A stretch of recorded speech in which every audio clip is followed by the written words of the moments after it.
This is crunch time. Obama's plan to give control of ICANN to the United Nations on October 1st is real, and it's happening now. It's absolutely essential to call, write, fax, email, whatever you want to your congressman immediately. There's a link below for your convenience, but you have to act now.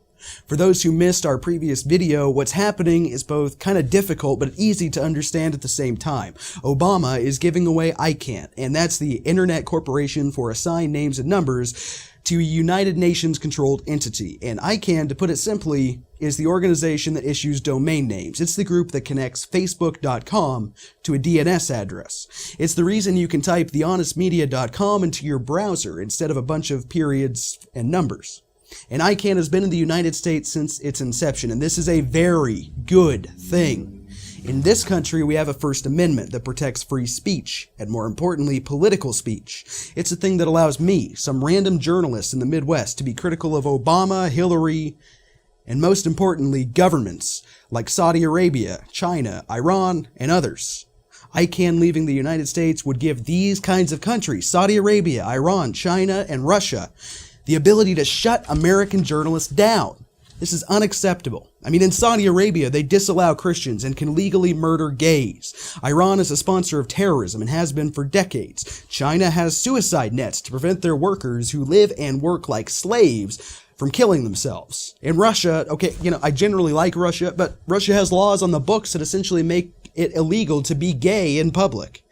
Everything I just said, those countries, using the United Nations, could prevent me from ever saying them again. And for people coming to the internet who maybe don't understand all my techno-babble, here's an analogy.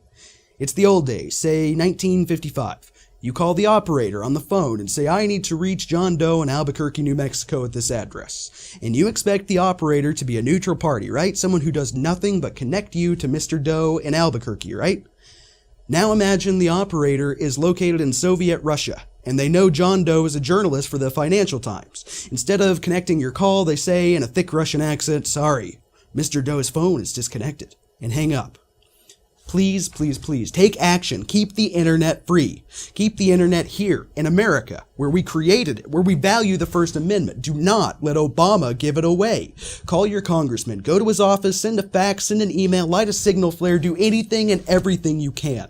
We can still prevent this, thanks to Republicans in Congress who realize what a disaster this would be, including Ted Cruz. There's still time, but you have to act immediately. Do not let the internet fall to the globalists.